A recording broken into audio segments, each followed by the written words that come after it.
Kulawinaka and welcome to For the Record. Tomorrow is October 10th, 46 years of independence for Fiji. But what does it really mean to be an independent state? And what does democracy mean for a country that for the last 46 years has struggled with coups and racial instability? Well, to talk about the issue, we are joined by the Director of the Fiji Human Rights and Anti-Discrimination Commission, Mr. Ashwin Raj. Ashwin, thank you very much for being on the show. I've basically laid it out there. We've been an independent state for 46 years, but throughout that time, there has been a rift, racial divide, political divide. But we've got the 2013 Constitution, and it's being heralded as something that will unify, that has a unifying power for all Fijians. But how do we take it to the people, and how do we make it a reality? Yes. Thank you, Edwin, for having me on the show, and good evening, Fiji. I think this is a fundamental question at this particular historical political conjuncture, precisely because if you look at the Constitution, the 2013 Constitution, in the preamble of the Constitution refers to the major ethnic communities in Fiji.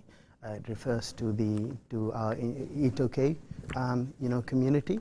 It refers to the Ratuman community, the descendants of indentured laborers, but also it also alludes to the notion of common and equal citizenry. And I think therein lies the double bind. How does one think about these historically constituted categories that has been part and parcel of our political itinerary, of our historical consciousness, and yet at the same time we start thinking about the notion of common and equal citizenry. And this is fundamentally tied to the question of decolonization and the kind of colonial history that Fiji had. And one of the things that we immediately inherited sort of in our post sort of kind of colonial itinerary was the issue of accommodation, the notion of ethnic accommodation.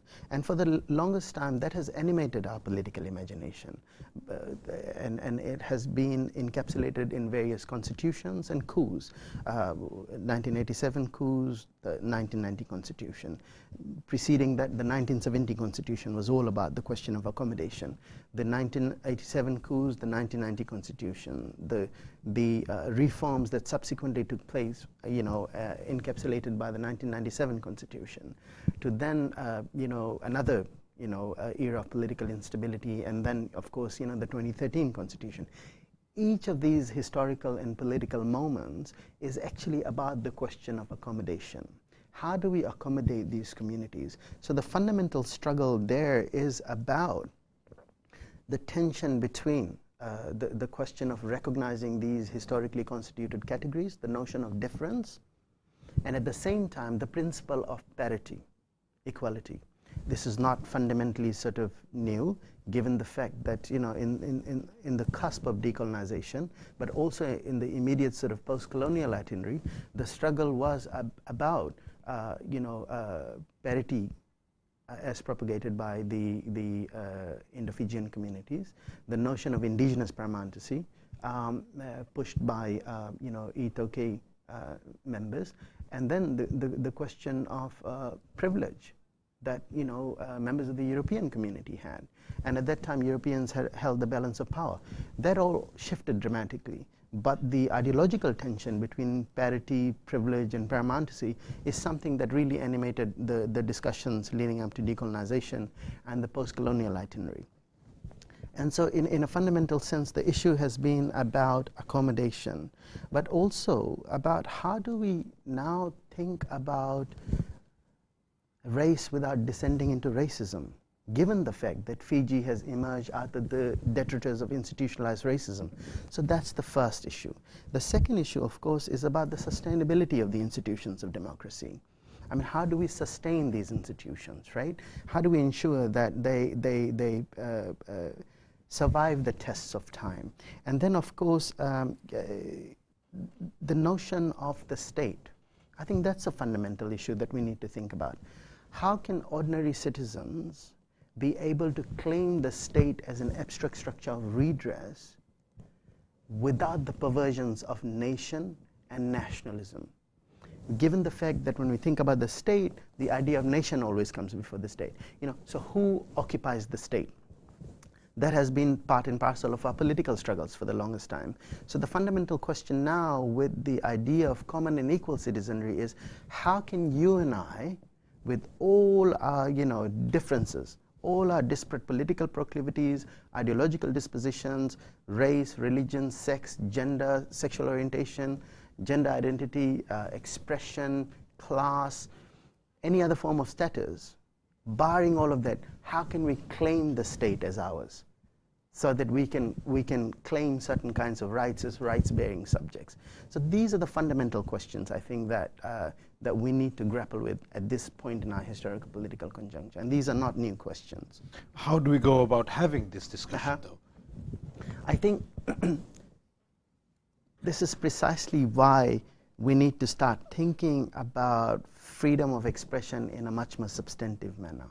I mean, I think that considering the fact that the Constitution provides for very strong and salutary provisions under Section 17 of the Constitution on freedom of speech, expression, thought, opinion, also has justifiable limitations placed on it so that that freedom is not abused to perpetuate and incite hate speech, communal discord, so on and so forth. So the question really is, how do we engage within the public sphere using reason so that one does not unfairly discriminate, is able to sort of exercise democratic dissent without vilifying communities? Ashwin, I'm going to pause you there for a second.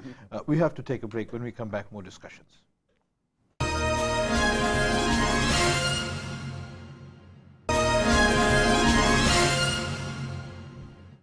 Uluwanaka, welcome back to For the Record. We're speaking with the director of the Fiji Human Rights and Anti-Discrimination Commission, Mr. Ashwin Raj. Ashwin, you spoke about the freedom of speech. Let's tie that in with what's happening in Parliament. Parliament is seen as the very entity that, that describes and embodies democracy and the will of the people. And yet we have a situation where members of Parliament have been suspended, 3 so far, because of utterances in Parliament. They have parliamentary privilege, but there are limitations to that as well. So when you talk about freedom of speech, freedom of expression, are these the type of limitations you're talking about, the utterances from people who've been elected into Parliament? Yes. Edwin, I think you rightfully sort of allude to the Parliament as an institution of democracy. The Parliament is an important sort of locus of enunciation. When it comes to the question of speech act that has the capacity to change minds, public perception. So it's an important sort of kind of platform. Now, if you look at the issue of parliamentary privilege, one has to look at Section 73 of the Constitution. Section 73 actually talks about the fact that every member of the Parliament has the freedom of speech and debate in Parliament, and and it's also subject to the standing orders and the parliamentary privilege and immunity in respect of anything that is said in Parliament or its committees. Now, my argument is that you cannot read Section 73 in isolation. You must think about Section 73 in relation to Section 17 of the Constitution, which is all about freedom of speech, expression, thought, opinion, plus the limitations out there. And one of the limitations in particular is about hate speech. See, it is everybody's constitutional right to be free from hate speech. And if you look at the question of privilege, parliamentary privilege must be used to promote democratic values of dignity, equality, and freedom. And that's in our Constitution. Parliamentary privilege cannot be used to erode democratic sentiments. You see, for the longest time, and this is why I keep saying, people need to recognize that Fiji emerged out of the detritus of institutionalized racism. The cartography of racial anxiety has been very real in the ways in which we have imagined ourselves in the public sphere. So in a fundamental sense, we must recognize first and foremost that hate speech is antithetical to democracy, that it erodes democratic potential. But more than that, I mean, people talk about rights and freedoms all the time, but the Constitution also talks about human dignity. And that's a discussion we don't have much of in this country. To what extent do these kinds of speech acts that are incriminatory, that identify and vilify communities, constitute an assault on their sense of human dignity? We're talking about people who've been elected into parliament. They represent people who have voted for them. Do their views in parliament reflect those of people who voted? Do they represent the opinions and beliefs of individuals, of Fijians out there? Or are they using their platform without necessarily reflecting the views of the electorate? I think there are two issues. First of all, this is about representative democracy. This is not, it's an expression of the will of the people. This is not the people as a metonymic category. So that's the first thing. So in a fundamental sense, a lot of things are being propagated in the name of the people. For instance, you know, NGOs are used interchangeably as the people. But we all know NGOs are not the people, right? So that kind of conflation is a problem. But the other issue, of course, is the fact that using the parliamentary platform to propagate something like that, of course, begins to legitimize the discourse of racism.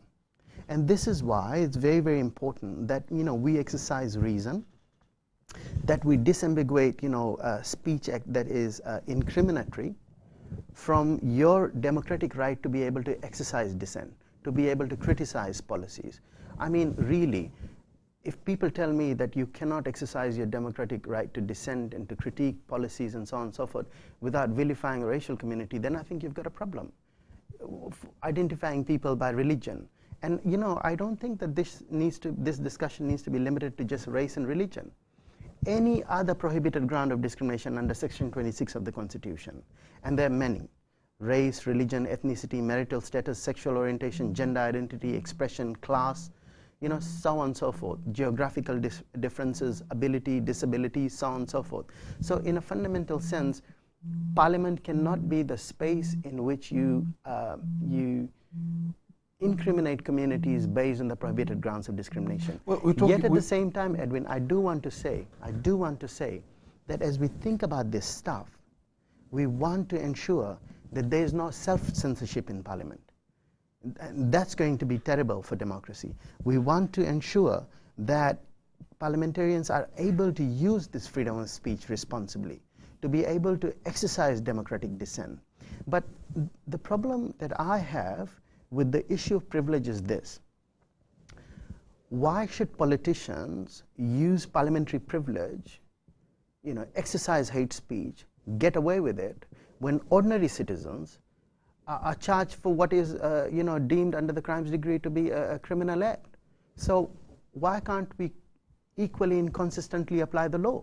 So why should the politicians be a state of exception? Are you saying parliamentarians should not have that privilege? Are you, as a director? I'm unequivocally saying that privilege cannot be used to justify hate speech. Privilege cannot be used to undermine democratic values of dignity, equality, and freedom. The question, Ashwin, is: are you saying that politicians in Parliament who abuse their parliamentary privileges should face criminal charges as well, as director of the Human Rights Commission? Absolutely. And people are saying to me that, look, you don't understand the nature of parliamentary privilege. I said, you know, why is it a state of exception that you can incriminate communities and walk away with it while ordinary citizens are being charged for, you know, what is deemed to be a criminal offense? Doesn't that make parliamentary privilege moot? No. Absolutely.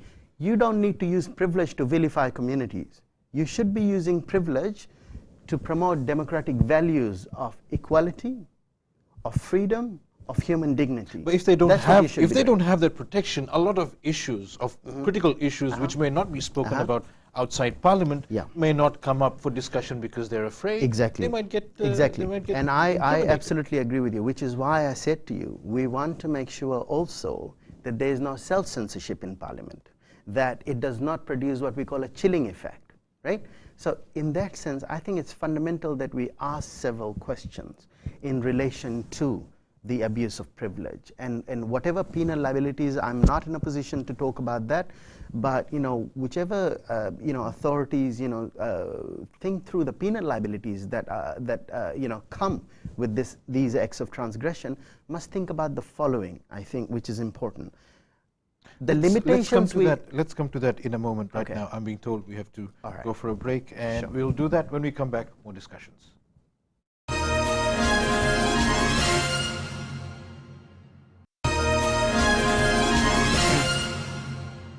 Bulunaka, welcome back to For the Record. Ashwin, you want to make certain points about what should be thought about when coming up with parliamentary privilege provisions.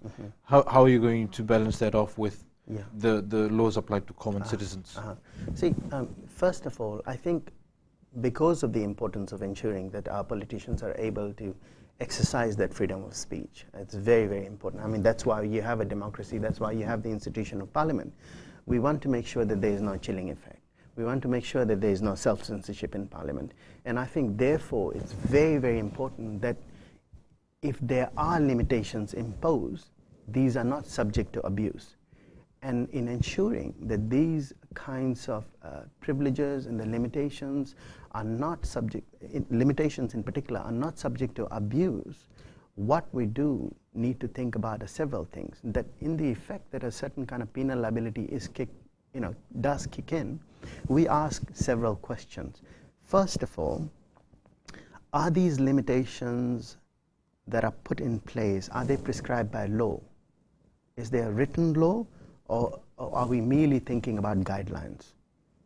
I mean, that's very important. The second issue, of course, is, so are these limitations justifiable in a democratic society, and the values that underpin a democratic society? Are they set out in the Constitution, such as dignity, equality, and freedom? And the last question, of course, is a very, very critical assessment. So, I mean, the steps taken by the state, are they proportionate to the legitimate social needs that the state has articulated as the very reason for penalizing somebody from exercising this speech? This is a very important test, these three things that I've raised, so that it does not lead to a kind of political space in which there's so much self-censorship that people are not able to exercise their freedom of speech, expression, thought, opinion, so on and so forth. So I think in a fundamental sense, Edwin, I think the issue is what's happened in Parliament throws into relief this tension between the rights and freedoms that are guaranteed in the Constitution and the kind of responsibilities that come with it, and the kind of limitations that have been put into place. We need to ensure that these limitations are justifiable limitations to the end of protecting and promoting human rights and substantive rights and freedoms. So that's an important balancing act, which is why, I mean, I think, really, after what transpired in Parliament, and this is not the first occasion. I mean, we're not just simply talking about, Honorable Tiko Da. I mean, there was another, member of Parliament, who also made certain kind of utterances. And at that time, there are some people who had written to say, this is very sad because we've lost a female member of Parliament. Well, the point is that you cannot use minority discourse to justify the vilification of other communities and minorities and so on and so forth. So one form of discrimination is not necessarily sort of okay as opposed to another form of discrimination, right?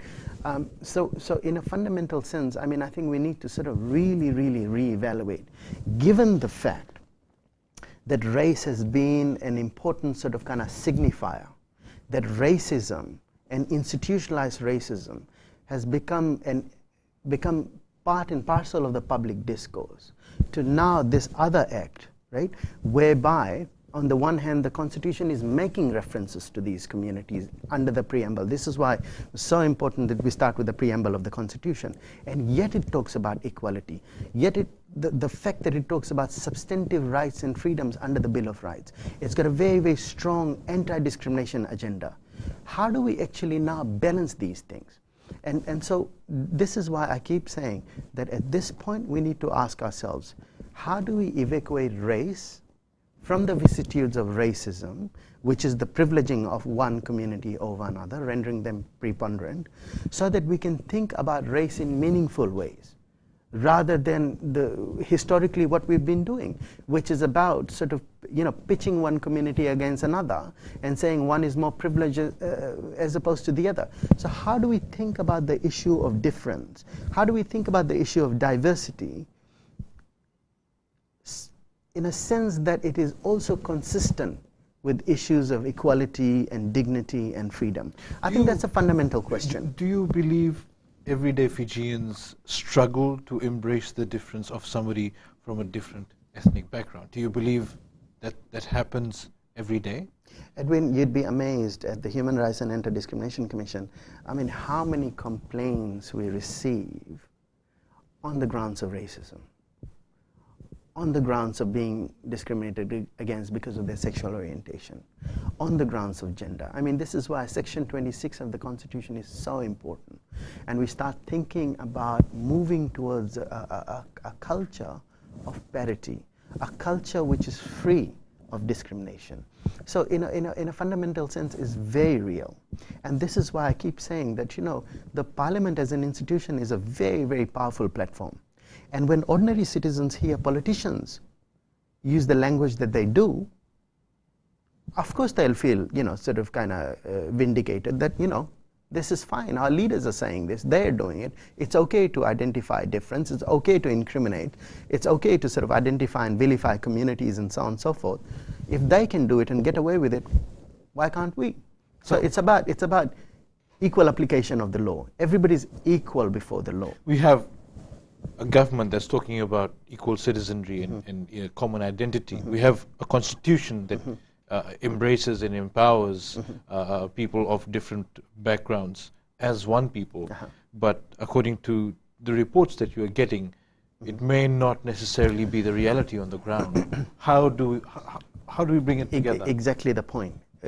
And this raises this other point. I talked about the state as an abstract structure of redress so that people can claim those rights, right?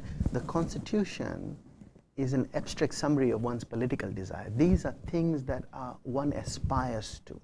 And I think the putative claims in law need to be materialized on the ground. This is why the Constitution is supposed to be a living document. We must labor with the document. We must wrestle with the Constitution.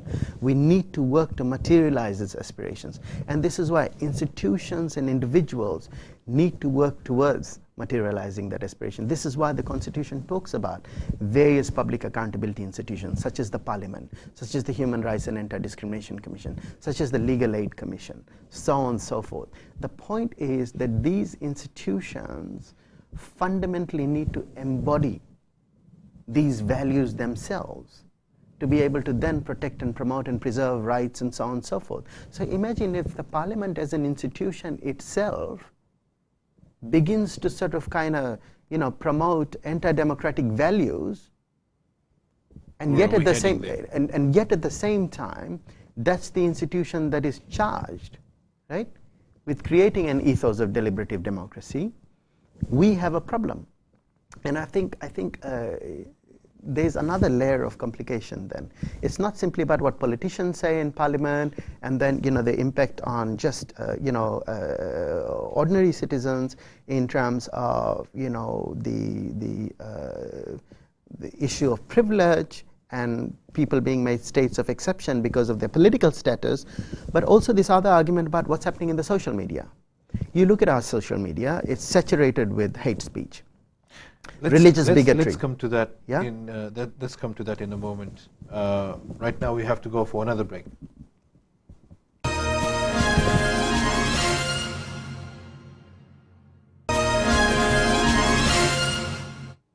Good evening and welcome back to the show. We are speaking with the Director of the Fiji Human Rights and Anti-Discrimination Commission, Mr. Ashwin Raj.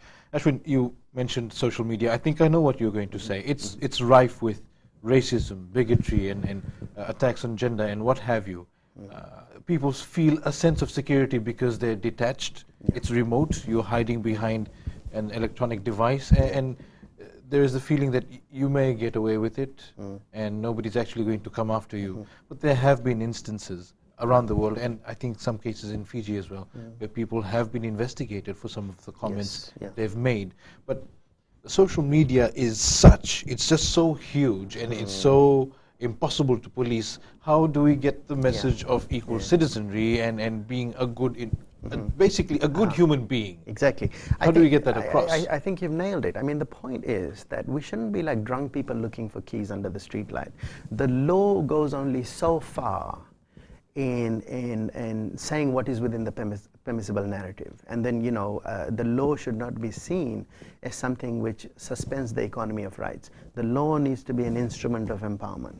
So in a fundamental sense, I think what needs to happen is, and you know, what's happened in Parliament, you know, what's happening with the media in this country, you know, the matters that are before the courts and all of that. If you look at, you know, a number of these issues, to me it fundamentally raises one question. How do you exercise your free speech in a responsible manner? And so, and that includes the social media as well. You know, we as a country need to start thinking in terms of issues. And you know, I know that we struggle with identity politics and identitarianism, but at the same time, you know, how do we salvage ourselves from parochialism so that we can start thinking issues? And I think, you know, there are fundamental issues here, because, I mean, if you have an environment in which people feel that it's heavily censored and there's surveillance and so on and so forth, of course people don't feel free to speak their mind in the fear of reprisal and recrimination and so on and so forth. And that is why, you know, a lot of people are saying, oh, because of the media decree, we have now taken to the social media. But what's happening in the social media is hardly an exercise in speech act that promotes, you know, democratic values.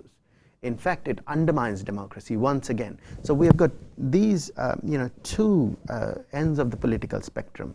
So what we need to do in Fiji is we need to seriously start thinking about how do we engage in the public sphere? And how do we talk about things that matter? How do we talk about race? How do we think about freedom of assembly? How do we think about freedom of association, right? And we need frank and honest, robust discussions about that, without necessarily descending into racism, without necessarily sort of perpetuating, you know, bigotry, without necessarily, you know, entrenching the ethos of patriarchy. So, you know, I mean, I talk about these things a lot in this country, you know, a number of times. You know, Fiji is a highly anti-intellectual country. We refuse to think. We refuse to ask hard questions. And we can't afford to do that. And I think that's one of the intellectual consequences of our decolonization. We're not thinking ideas. We're still thinking people. The amount of trash talk that happens in the social media, it's not, you know, some uneducated, you know, person out there in the rural and remote. It's your upwardly class mobile. I mean, you know what happened with Fiji Leaks and Fiji Leaks Exposed. The number of educated people with influence within our public sphere who are implicated in that stuff and who've been actively engaging in all of that kind of, you know, discourse is incredible. You said so yourself. They may be afraid to speak out. They may but be do you afraid have to then descend to that other level and trash individuals rather than think ideas? What option do they have? If we have a constitution that says you have a freedom of expression, a freedom of speech. Well, Edwin, then why? Okay. The fear is innate. Okay. The fear is innate. So the only way you can allay this fear and assuage yourself is by talking about somebody being Muslim? Can't you think ideas? Can't you think, you know, okay, so how do I sustain this culture of democracy? Do you really have to trash them because of their religion or their sexual orientation? You gotta be kidding me. I mean, come on. Each time this thing happens, you look at the social media, you look at, this is why I'm so disengaged from Fiji Leaks and Fiji Leaks Exposed, because I mean, and you know, international media has been writing to me saying, Mr. Raj, in your capacity as chairman of MIDA, what do you think of it? What do I think of it? Why should I give credence to any of that rubbish? Because it's an anathema to democracy. It's an assault on human dignity. So all I'm asking is, okay, so if people are saying that if you look at the public sphere, it's so thoroughly sort of surveilled and there's so much censorship, we're taking to the social media, can you use the social media to exercise that democratic space responsibly? Can you do that so that you can create a kind of counter-democratic culture? No, you're not. Does the Commission have an idea? Do you have a suggestion on how we start this public discussion that you are so heavily we do. Multiple things that need to happen. First, like I said, we need to have frank and honest discussions about race in this country. We need to do that. And we need to talk about it in meaningful ways and disambiguate it from racism. The other thing is that the media needs to promote pluralism, right? We need to think through the diversity that shapes Fiji. And we need to listen to these communities. What are their hopes and fears and aspirations? Yeah? So that we don't produce certain kind of hegemonic voices and exclude others. Then the third issue, of course, is that we need to think about racism and talk about it publicly in the media and elsewhere. Yeah? And what are the effects of that? What is the deleterious effect of racism on our capacity to exercise our democratic reflexes? Then we need to think about the education system. I mean, I know that there's talk about civic education and all of that into the curriculum. We need human rights into the curriculum. We need to think about human dignity. We need to think about equality. We need to think about what freedom means and embed that into the school curriculum. Because the number of times our young people reproduce these prejudices, that is prevailing in the social media is incredible. And people say it and they naturalize these discourses. And it's our job as organic intellectuals to trouble that. Yeah? If you tell the person the same lie 10 times over, they will eventually start to believe it. No, but more than that, we need to tell people that it's okay to talk about these issues. Don't be afraid to talk about racism. Don't be afraid to talk about sexism. Don't be afraid to uniquely appellate yourself as an Itoke or an Indo-Fijian. But don't stoop to racist attacks. Don't stoop to that level. Don't descend and vilify and incriminate other communities. You see, I'm a proud Indo-Fijian. When somebody does raise an issue of race, right, without being racist, when they have a genuine concern, there is an inability to understand the difference between a race issue and being racist. If you, as you mentioned, if you raise an issue which is affecting the Indo-Fijian community, you will be labeled a racist. You're looking after your own interests and the interests of your people against the interests of another. That's the thinking that's out there, isn't it? Exactly. And it's something that we shouldn't underestimate, which is why we need to think about identities as always in flux. You see, identity is always made in the face of difference. I am what you're not. And that becomes the beginning of this kind of antagonism. Right? That difference is necessarily opposed to the logic of equality. It's either difference or equality. What the challenge that the current constitution poses for all of us is the fact that difference and equality can coexist. They need not necessarily sort of, kill each other off. And I think, given the fact that when you have a constitution like that, and you've got a particular history, right? So how do you erase the ignominy of racism from our public memory? This is all people have known. This is how people have reacted all the time. So, I mean, one of the things that, Edwin, we also need to do is, like I said, one of the things that's coming out of the post-colonial itinerary was the issue of accommodation. We talked a lot about accommodation. We haven't talked about accumulation. So now this other issue that, has been brought to we have to take a very quick break. Okay. We'll be back in a few minutes. Stay with us.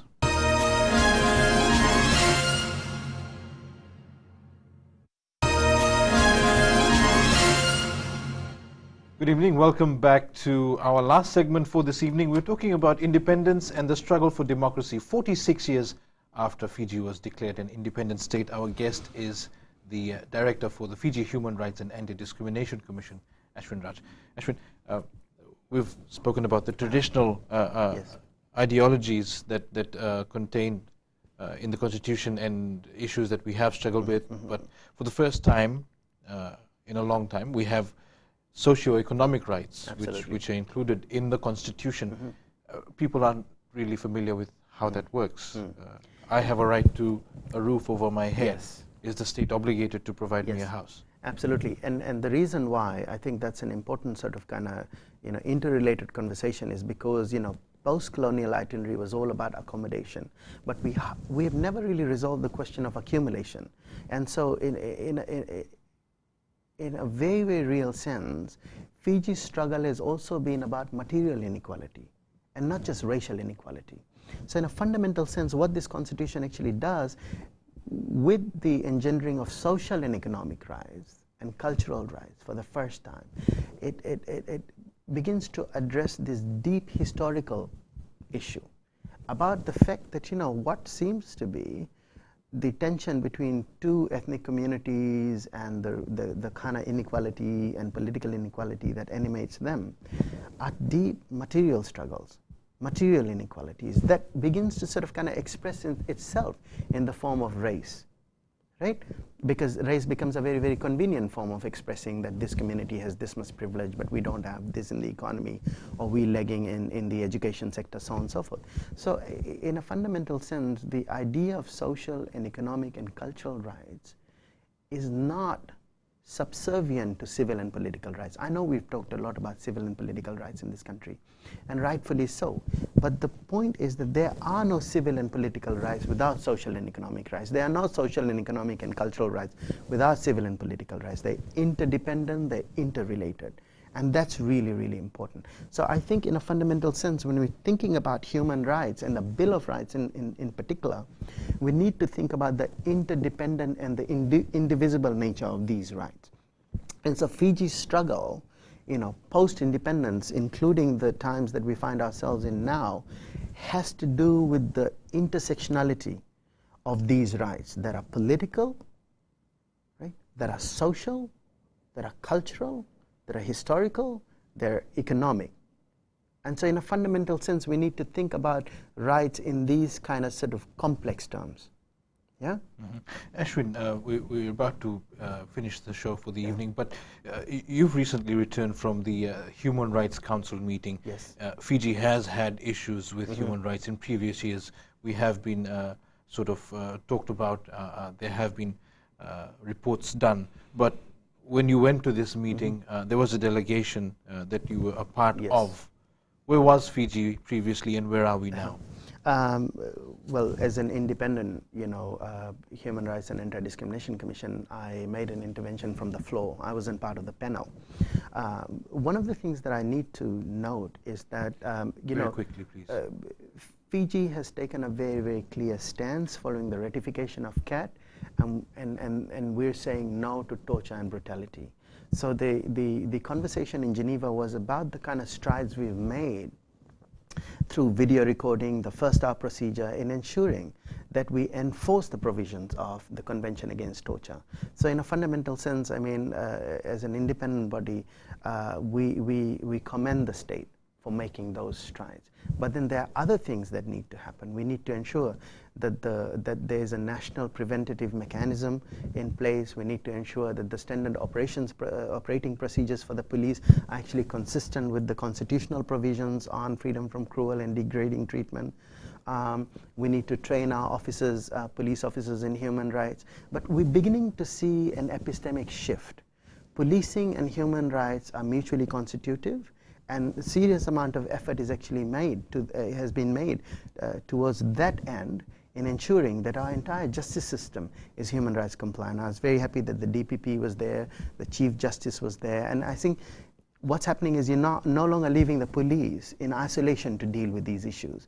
We're dealing with the justice system as a whole, and I think that's important. Ashwin, thank you very much for being on the show. Thank you. Naka. And that was For the Record for this evening. For details, for comments or questions, you can email us fortherecord@fbc.com.fj. That's it from me for this evening, but do join us again next Sunday.